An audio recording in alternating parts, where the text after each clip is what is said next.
Actually ऐसा है कि आपको मोटिवेट करने के लिए रियल मतलब एक अच्छा टाइम पे आपको मोटिवेट करने के लिए किया जाए। देखो ये जो है लेटर है, हिंदी में लिखा हुआ है, ठीक है, हिंदी में लिखा हुआ है यहाँ पे। ये लेटर किसने भेजा है? केंद्रीय विद्यालय की तरफ से भेजा गया, केवी की तरफ से। केवी खुर्दा रोड, खुर्दा जो है भुवनेश्वर के पास एक जगह है, खुर्दा रोड, ठीक है। तो केवी से डायरेक्टली लेटर कहाँ भेजा है? देखो, माननीय प्राचार्य, प्रिंसिपल ऑफ रीजनल इंस्टीट्यूट, ठीक है, आरआई के प्रिंसिपल के पास से डायरेक्टली लेटर भेजा गया। आप देख सकते हो एनसीईआरटी हिंदी में लिखा है, ठीक है। तो जो हिंदी नहीं पढ़ पाते, मैं पढ़ के समझा देता हूँ, जो पढ़ पाते होंगे वो देख रहे होंगे। एनसीईआरटी भुवनेश्वर उड़ीसा, मतलब आरआई, क्षेत्रीय शिक्षा संस्थान का मतलब होता है आरआई, ठीक है। तो आरआई के प्रिंसिपल के पास एक लेटर भेजा गया, क्या है वो देखो, पढ़ते हैं हम लोग। यहाँ पे क्षेत्रीय शैक्षिक सत्र 2023-24 के लिए अंशकालिक, मतलब इसको मैं इंग्लिश में समझा देता हूँ, सबको समझ में आ जाएगा, ठीक है। हाँ, ग्रुप में डाल देंगे। इसका मतलब है 2023-24 के लिए टीचर्स रिक्रूटमेंट किया जा रहा है, एंड उसके लिए इंटरव्यू, उसके लिए आरआई के टीचर्स को डायरेक्टली लेने के लिए आरआई भुवनेश्वर के प्रिंसिपल के पास ये लेटर भेजा है केवी खुर्दा वालों ने। कब जाना है? 22 मार्च को जाना है। एंड आप बहुत खुश हो जाओगे एक चीज सुन के।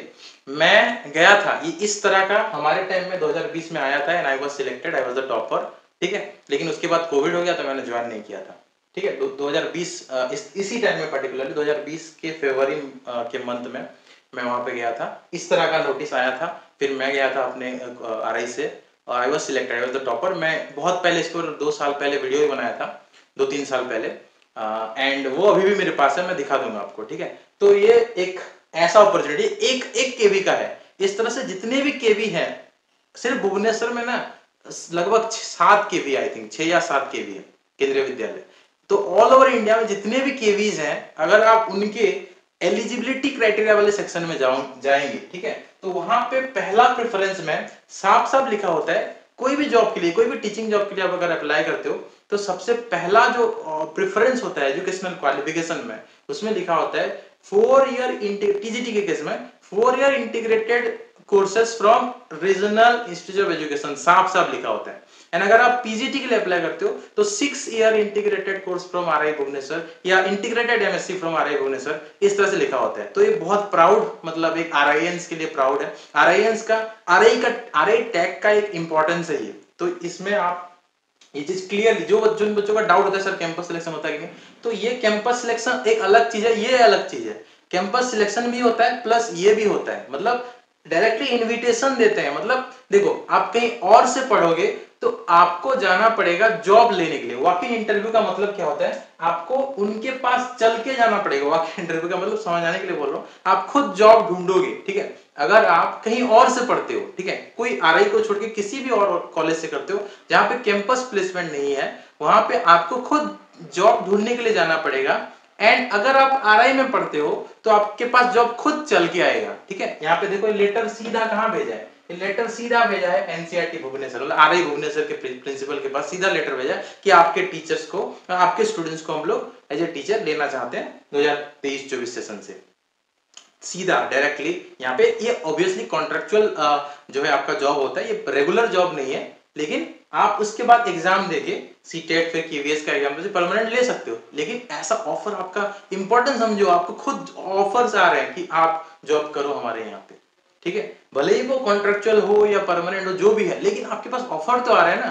कहीं और करोगे तो आपके पास इस तरह का ऑफर नहीं होगा, आपको खुद जाना पड़ेगा, ठीक है। एंड मैं अपने जो इसमें दिखा दूंगा, मैं जब सिलेक्टेड हुआ था तो वो वाला भी मैं वीडियो में बनाया था, पीडीएफ शायद नहीं होगा, आप ढूंढ सकते हो इस केवी खुर्दा की वेबसाइट में। 2020 का पैनल ऑफ टीचर में मेरा नाम पहले होगा, उसमें देखना मेरे नीचे मेरा बीए बीएड था, मेरे नीचे MA BEd, MA BEd, MA BEd, MA BEd, सब एमए बीएड है। किसी किसी ने एमफिल भी कर दिया है, लेकिन उनका सिलेक्शन नहीं हुआ, मेरा सिलेक्शन हुआ। क्यों? क्योंकि वो आरआई का टैग को इंपॉर्टेंस देते हैं, ठीक है, आरआई का टैलेंट उनको पता है। तो आपसे ज्यादा क्वालिफाइड स्टूडेंट्स भी अगर कहीं बाहर से, तो भी आपको लिया जाता है। ये होता है आरआई का जो है इंप्रेशन होता है, आरआई का प्रेफरेंस या इंप्रेशन होता है। आप रेगुलर जॉब के लिए भी अप्लाई करते हो एंड फिर भी आपका, अब रिटर्न जो भी है, रिटर्न तो आप सब लोग का सेम ही होगा।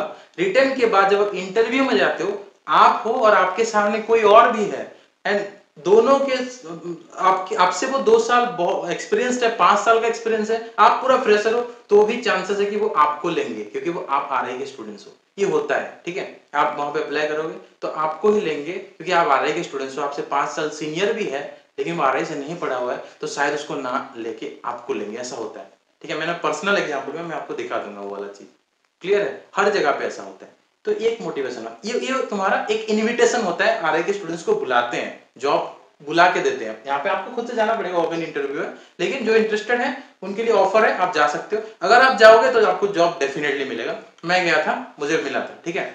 और कैंपस सिलेक्शन क्या होता है? कैंपस सिलेक्शन का मतलब होता है 2 ईयर बेड के लिए भी एलिजिबल है। आरआई में जो पढ़ते हैं सबका कैंपस सिलेक्शन होता है, ठीक है। आरआई का मतलब सिर्फ नहीं कि इंटीग्रेटेड है, आरआई में जो लोग पढ़ते हैं सब लोगों का कैंपस सिलेक्शन होता है। आप 2 ईयर बीएड करो, आप 6 साल का कोर्स करो, आप जो है अगर एमएड भी करो तो भी मिलता है, ठीक है। 4 ईयर इंटीग्रेटेड कोर्स करो, 6 ईयर इंटीग्रेटेड कोर्स करो, 2 ईयर बीएड करो, 2 ईयर एमएड करो, कोई भी प्रोग्राम करते हो आरआई में, तो आपको जॉब कैंपस सिलेक्शन वाला जॉब डेफिनेटली मिलेगा, ठीक है। कोई भी प्रोग्राम करो, आरआई के स्टूडेंट्स हो, आरआई का सर्टिफिकेट आपके पास, जॉब आपको मिलेगा, ठीक है। क्लियर? तो ये चीज है। और कुछ डाउट है पूछो। सब लोगों को मिलेगा, आरआई में जो भी पढ़ता है सबको मिलता है, क्योंकि कैंपस सिलेक्शन में सब लोग एलिजिबल होते हैं, ठीक है। और ठीक है, ये इनविटेशन है, मतलब कैंपस सिलेक्शन तो अलग चीज है, ये इनविटेशन है डायरेक्टली आरआई भुवनेश्वर के स्टूडेंट्स को लेने के लिए आरआई भुवनेश्वर के प्रिंसिपल के पास भेजा गया है लेटर। इस तरह से जेएनवी भी भेजता है, ये तो केवी का है, जेएनवी खुद की तरफ से जेएनवी भी भेजता है कि हम आरआई के स्टूडेंट्स को इस तरह का जो है ऑफर कर रहे हैं। सीधा प्रिंसिपल के पास लेटर जाता है, और प्रिंसिपल फिर बच्चों को ये लेटर जो है हमारा हॉस्टल्स में लगा होगा या कॉलेज कैंपस में लगा होगा, अभी लग जाएगा, क्योंकि ये आज ही कल का लेटर है। तो ये हर एक हॉस्टल में या नोटिस बोर्ड में ये वाला लेटर लग जाएगा, फिर बच्चे उसको देखेंगे और वहां पे जाके अप्लाई करेंगे, ठीक है। ये केवीएस का है। इस तरह से एनवीएस का भी लेटर पहुंचता है, और वो भी हमारे हॉस्टल्स के नोटिस बोर्ड में, कॉलेज के नोटिस बोर्ड में लग जाता है, फिर हम लोग देखते हैं और वहां पे जाके ज्वाइन करते हैं, ठीक है। आप जाओगे तो पक्का आपको लेंगे, ठीक है। एज पर मैं एक्सपीरियंस में बता रहा हूँ, मेरा एक दोस्त है जो बहुत टैलेंटेड तो है, लेकिन उसका कम्युनिकेशन स्किल उतना अच्छा नहीं है, उतना मतलब बहुत रेयर बात करता है, बहुत ही कम कम्युनिकेट करता है, और उतना उसका आवाज भी उतना अच्छा नहीं है। तो तुम उसके साथ बात करोगे तो थोड़ा बोर भी हो जाओगे, लेकिन फिर भी उसका सिलेक्शन हुआ, क्योंकि वो आरआई से है। सिर्फ यही चीज है, आपका थोड़ा बहुत मार्क्स कम है, कुछ कुछ कम्युनिकेशन स्किल कम है, थोड़ा बहुत टैलेंट कम है, कुछ कम आंसर देते हो, फिर भी आपको लिया जाएगा। ये मतलब भरोसा ये करके कि आप आरआई के स्टूडेंट्स हो, एंड आप आरआई के स्टूडेंट्स हो तो आप ये सब चीज इनकलकेट बाद में भी कर सकते हो, इतना भरोसा होता है। हाँ, अनफेयर एडवांटेज बोल सकते हो, जो एडवांटेज आईआईटीएंस को मिलता है, एम्स के जो ग्रेजुएट्स को मिलता है, वो आरआईएंस को मिलता है, क्योंकि ये है। आप खुद सोचो ना, किसी किसी स्टेट में सिर्फ एक सीट है, सिर्फ एक सीट, उस एक सीट में आपने एडमिशन लिया हुआ है, मतलब आप में कुछ काबिलियत है तभी तो आपको एडमिशन मिला है। ऑल इंडिया में कितने आ रही हैं? सिर्फ 4, नॉर्थ ईस्ट को ऐड करके सिर्फ 5 आ रही है।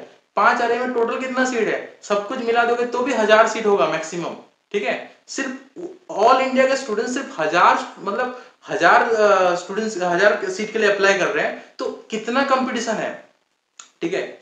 उड़ीसा के लिए फॉर एग्जांपल जनरल के लिए 6 सीट है, 6 सीट के लिए फॉर एग्जांपल 6000 बच्चे अप्लाई करते हैं, तो कितना कंपटीशन है। किसी किसी स्टेट में सिर्फ एक सीट है, एंड अगर आप उस एक सीट में होके भी सिलेक्शन आपका हो रहा है, दैट मींस यू आर बहुत टैलेंटेड हो, एक्सट्रीमली टैलेंटेड स्टूडेंट हो, नहीं तो आपका नहीं होता। तो इतना टैलेंट आपने पहले से दिखा दिया है। अब जब आरआई में आप एंटर कर जाते हो, मेरा एक टीचर ने मुझे बोला था, ठीक है, आरआई में आना डिफिकल्ट है, आरआई से ग्रेजुएट होके जॉब लेके सेटल होना बहुत इजी है, ठीक है। ये चीज मेरे टीचर ने मुझे बोला था, ठीक है। सबको बोलते हैं यहाँ पे, मतलब आरआई जाने के बाद, एंड ये सच भी है, ठीक है। रियली कोई होगा जिसको जॉब या कैंपस प्लेसमेंट नहीं मिला होगा, बहुत बहुत रियरली कोई होगा जो पोस्ट ग्रेजुएशन करना चाहा, जॉब नहीं लिया, कैंपस नहीं लिया, या फिर मिला छोड़ दिया, ऐसे होते हैं, ठीक है। कैंपस सिलेक्शन सबको मिलता है, 1 साल 2 साल मेहनत करोगे तो भी आपको मिल जाएगा, ठीक है। अगर आपका पोस्ट ग्रेजुएशन वगैरह करते हो तो इट्स अप टू यू, लेकिन कैंपस सिलेक्शन में डेफिनेटली आपको मिल जाता है। और इसके मिलने के पीछे एक बहुत बड़ा रीजन ये है कि बहुत सारे बच्चे कैंपस प्लेसमेंट वाला जॉब नहीं लेते हैं, क्योंकि फॉर एग्जांपल कैंपस प्लेसमेंट थोड़ा आपसे दूर होगा, आपको जो कैंपस मिला होगा फॉर एग्जांपल आपसे दूर होगा, तो आप नहीं ज्वाइन करेंगे, आपका आसपास का कोई कॉलेज ज्वाइन, स्कूल ज्वाइन कर लोगे, क्योंकि वहीं पे भी आपको वही अनफेयर एडवांटेज मिलेगा, ठीक है। तो unfair advantage actually fair advantage है, क्योंकि आपको इतना आपके पास इतना टैलेंट है तभी आप आरआई में पढ़ रहे हो, ठीक है, आरआई में पढ़ रहे हो, आईआईटी में, जैसे मैं बोलता हूं हमेशा, इंजीनियरिंग में आईआईटी जैसा है, मेडिकल में एम्स जैसा है, टीचिंग के फील्ड में आरआई एग्जैक्टली वैसा ही है। तो इसको समझने के लिए आप इस तरह से समझ सकते हो, ठीक है। तो यही चीज था। बाकी